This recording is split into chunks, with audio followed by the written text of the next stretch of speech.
This podcast episode contains discussions of child abuse, sexual assault, and other sensitive topics that may be disturbing or triggering for some listeners.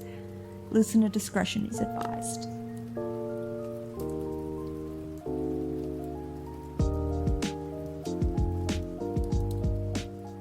Welcome back, my culty crime crew.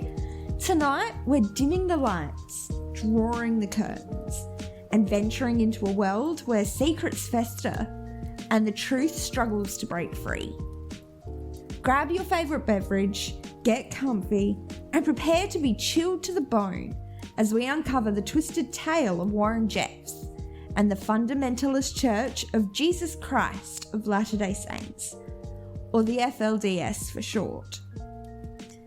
Our story takes us deep into the heart of a secluded community where the line between faith and control blurs, and where one man's power casts a long, dark shadow. We'll delve into the lives of those trapped in this web of manipulation, the brave souls who dared to speak out, and the chilling consequences of unchecked authority.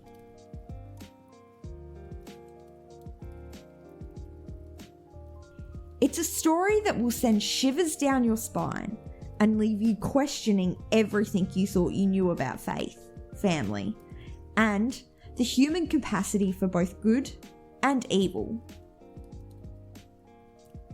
So grab your coziest blanket, settle in, and prepare to be captivated by the unsettling truth behind Warren Jeffs and the FLDS.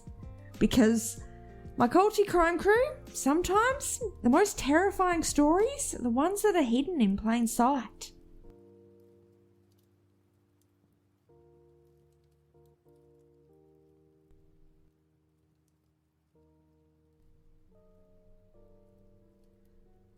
Now, before we dive into the Warren Jeffs era of the FLDS, we need to rewind a bit here.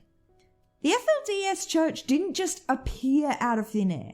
It has roots that run very deep, intertwined with one of the most well-known churches in history, the Mormon Church itself. Picture this. It's the early 20th century, and a group of devout Mormons are feeling a bit, let's say, rebellious. They're not happy with the mainstream church's decision to abandon polygamy, a practice they believe is essential to their faith. They cannot get to heaven unless they have 3 wives. So what do? They break away. They form their own sect, the FLDS, determined to uphold their traditions and beliefs no matter the cost. Now, this wasn't just a minor disagreement. It was a full-blown schism, a splintering of a community. And as with any division, it came with its own fair share of drama, secrets, and whispered conversations behind closed doors. The FLDS Church established itself in remote areas of Utah and Arizona, creating isolated communities where their unique way of life could flourish. They built their own schools, their own businesses, and their own social structures, all centered around their unwavering faith and dedication to polygamy. But as we'll soon discover, this isolation also bred an environment ripe for control and manipulation. It paved the way for a leader like Warren Jeffs to rise to power, a man who would twist their fate into something far darker and far more sinister. So, my culty crime crew, buckle up as we journey deeper into the history of FLDS Church. We'll uncover the seeds of their rebellion, the foundation of their beliefs, and the stage upon which Warren Jeffs would play out his twisted drama.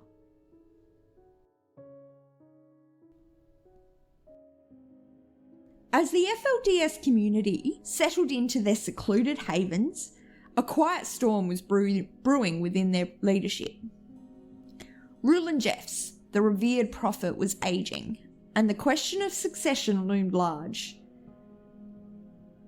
Rulon, with his gentle demeanour and love of music, had led the community for decades, But his son Warren was a different breed altogether.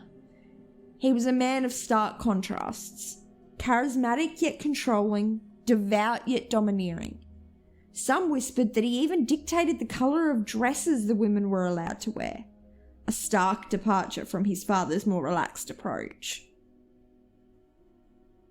When Rulon passed away in 2002, the transfer of power was swift and decisive. Warren Jeffs ascended to the throne and the FLDS Church braced itself for change. But no one could have predicted the seismic shift that was about to occur. Warren's reign ushered in an era of iron-fisted rule. The gentle hymns of the past were replaced by a chorus of fear and obedience. Young girls like Alyssa Wall and Carolyn Jessup, once full of dreams, found themselves trapped in a system where their futures were decided for them, their voices silenced. The lines between faith and fear were blurred. As Warren's edicts became law, dissent was not tolerated. Families were torn apart, husbands and wives assigned, and contact with the outside world was strictly forbidden. But whispers of underage marriages and abuse began to circulate. But again, fear kept most silent. But even in the darkest corners of this oppressive regime, brave individuals like Alyssa and Carolyn would eventually find their voices, their courage fueled by a desperate desire for freedom. Their stories, my culty crime crew, are the ones that will illuminate the path to justice and expose the true face of Warren Jeffs' reign. Now, my crew, imagine a world where every aspect of your life is controlled, where your thoughts, your clothes, your very existence in the world is dictated by one single man. This was the reality for the members of the FLDS Church under the dictatorship of Warren Jeffs. In this isolated community, time seemed to stand still. The days were marked by strict routines, religious rituals, and the unwavering obedience to the prophet's every word. Women were expected to dress modestly, bear as many children as possible, and submit entirely to their husband's authority. What little education women had was limited, with a heavy emphasis on religious teachings and the importance of adhering to the FLDS way of life. Children were indoctrinated from a young age, their minds moulded to accept a reality where questioning the prophet was tantamount to blasphemy. But beneath the surface of this seemingly idyllic community, a dark undercurrent was flowing. Whispers of discontent, of abuse, of forced marriages, and of a leader who used his power for personal gain. It's these whispers, my dears, that would erupt into a storm that would shake the very foundations of the FLDS Church. For a while, it seemed as if Warren Jeffs' iron grip on the FLDS Church was unbreakable. But even in the most tightly controlled societies, cracks will eventually appear. Whispers of discontent began to circulate, carried on the wind like seeds of rebellion. Within the confines of their homes, behind closed doors, families began to question the prophet's edicts. Mothers worried about their daughters, forced into marriages at very tender ages. Fathers grew wary of the constant scrutiny and the ever-present fear of defying the new order. These whispers of doubt grew louder, coalescing into a chorus of defiance. A few brave souls, their hearts filled with both fear and hope, dared to challenge the status quo. They sought refuge in secret meetings, sharing their stories, their pain, and their yearning for freedom.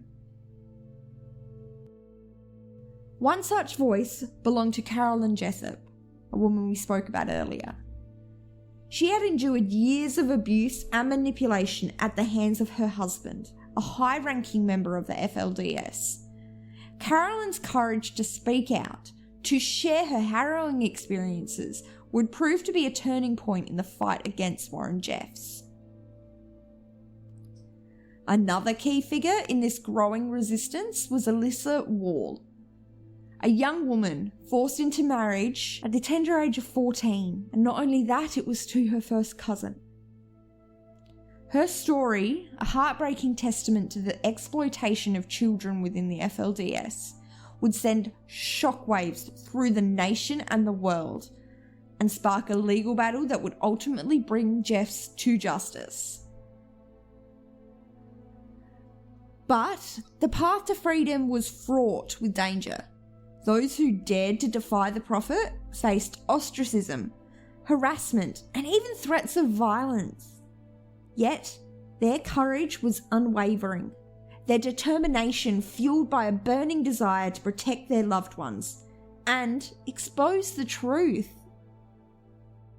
In this chapter of our story crew, we'll delve into the lives of these brave individuals. The voices that pierce the silence of the FLDS community. Will witness their struggles, their triumphs, and the ripple effect their courage would have on the fight against Warren Jeffs' reign of absolute terror. So stay tuned, my dears, for the darkness is about to give way to just a glimmer of hope. The FLDS community, under Warren Jeffs' suffocating grip, was a place where silence was enforced, where fear was everyone's constant companion.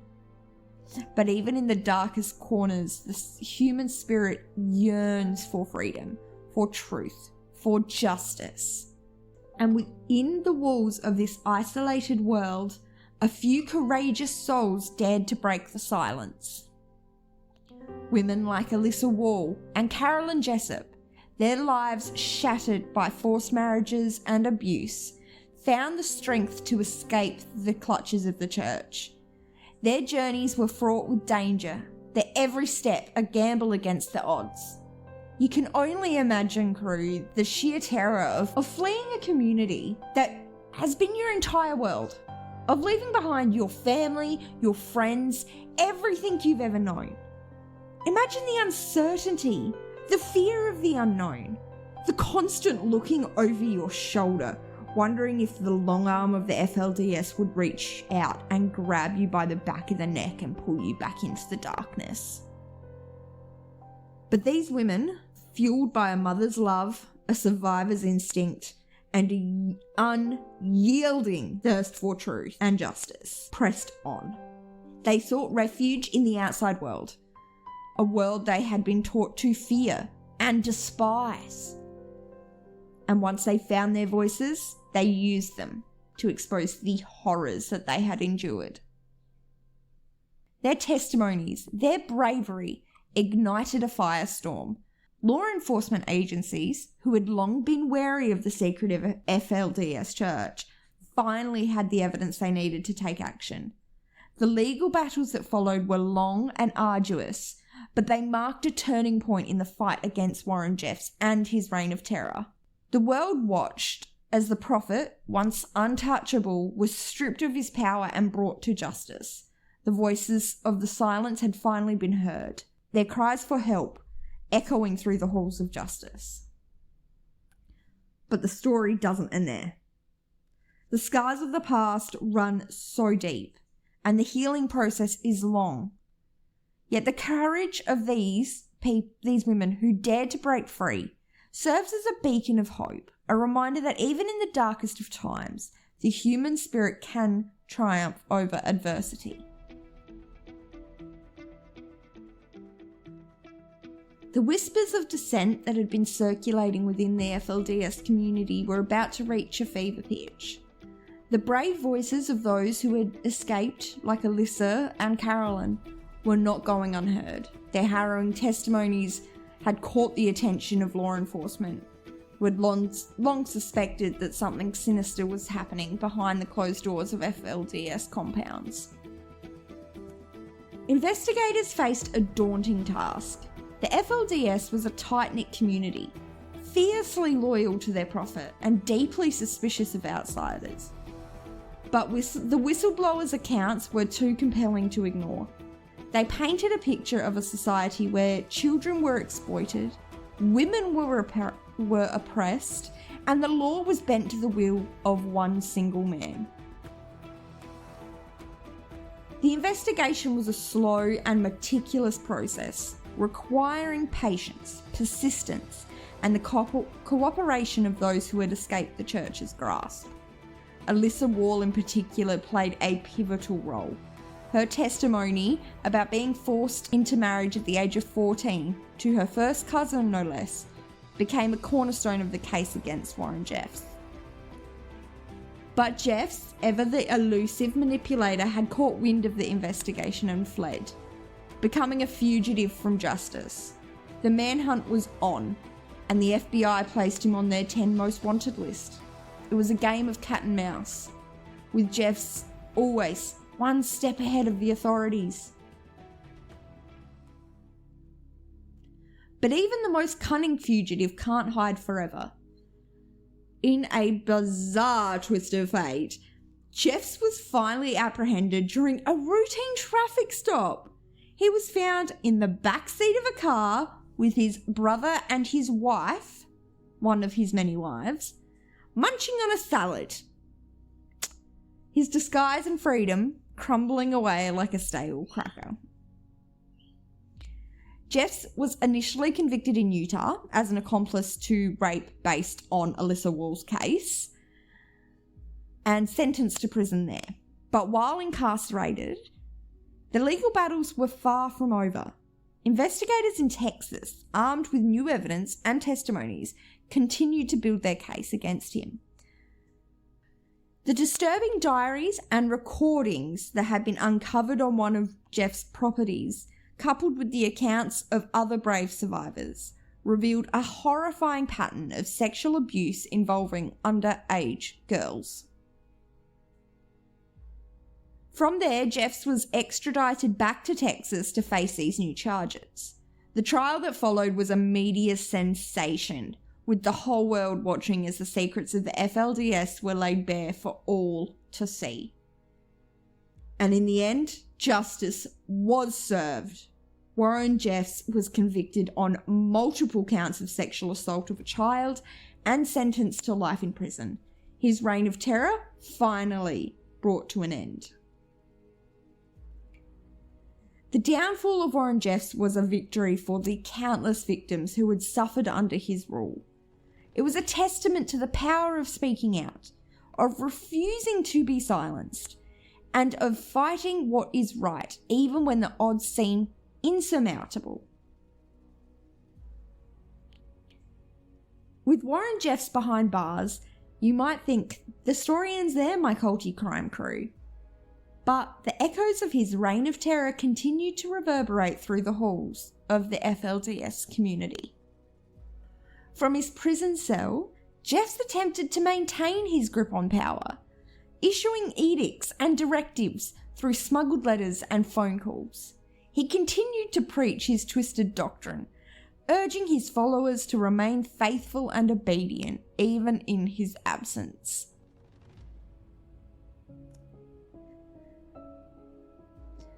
But the FLDS community had found itself at a crossroads. Some members, disillusioned and traumatised by Jeff's crimes, chose to leave the church and start new lives, and good on them. Others, clinging to their faith and the only way of life they had ever known, have remained loyal to their imprisoned prophet. The outside world watched with a mix of fascination and horror as the FLDS struggled to redefine itself. Law enforcement agencies kept a watchful eye on the community, wary of any further abuses or attempts to obstruct justice. But amidst the turmoil, there were also signs of hope. Former members, now free from Jeff's control, began to speak out, sharing their stories and advocating for change. Organisations dedicated to helping survivors of cult abuse offered support and resources to those who had escaped the FLDS. The road to recovery was long and arduous, but the FLDS community, like a phoenix rising from the ashes, began to rebuild.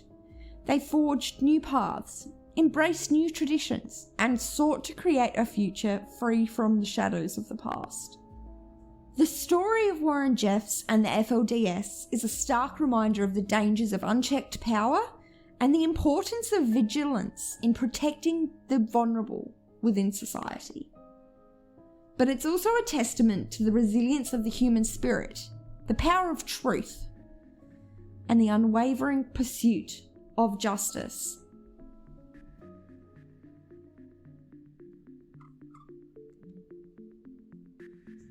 The downfall of Warren Jeffs and the exposure of the FLDS's dark secrets sent shockwaves far beyond the borders of their isolated communities.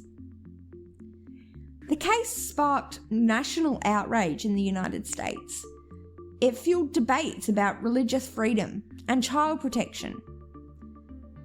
It raised questions about the role of law enforcement in dealing with insolent religious groups.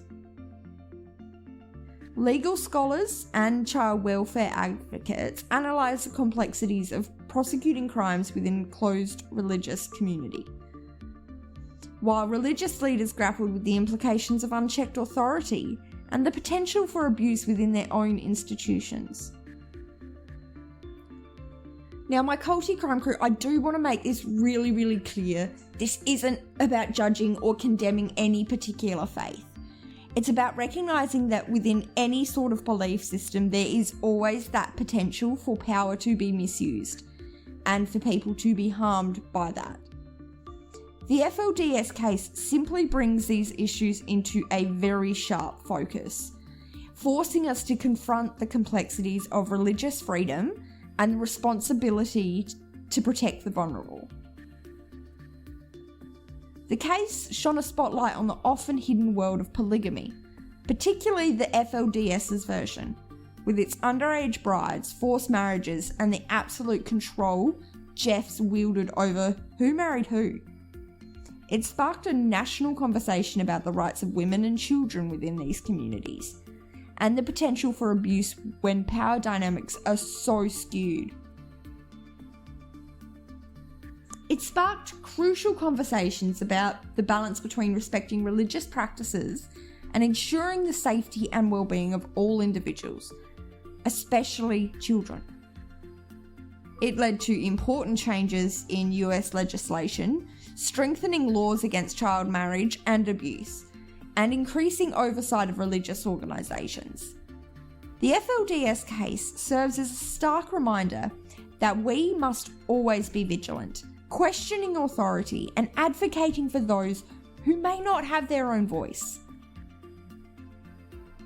The legacy of Warren Jeffs and the FLDS is a complex and multifaceted one. It's a story of pain, betrayal, and the enduring strength of the human spirit.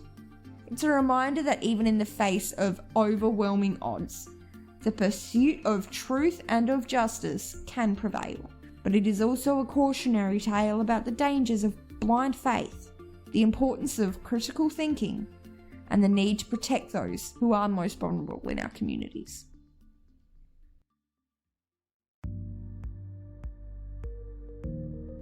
Now, my crew, as we prepare to part ways, I want to extend another heartfelt invitation to you all.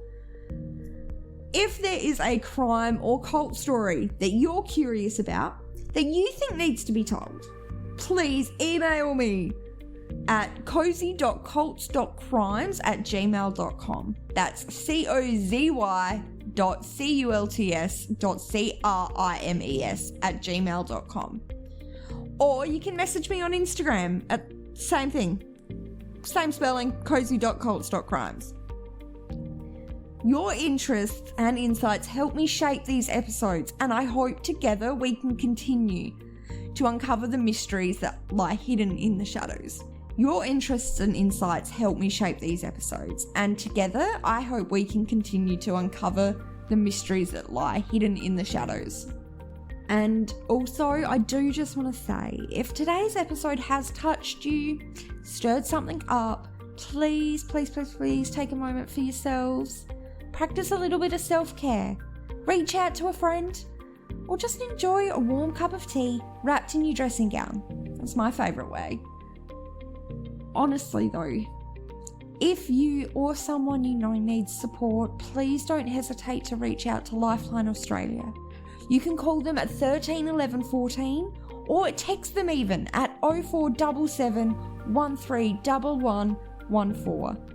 They offer confidential crisis support and are available 24/7. Remember, there is help available and you're not alone. You've got your culty crime crew behind you all the way. Don't forget. Until next time, keep that flame of curiosity burning, but never forget the warmth of the fires that keep us all connected. Be well, stay cozy, and remember, in pursuing the truth, we always hope to find the light. Thank you for tuning in, my culty crime crew. I'm Bubbles, and I can't wait to have you back for another journey into the shadowing, yet strangely comforting, world of cozy cults and crimes. I'll see you next time. Bye!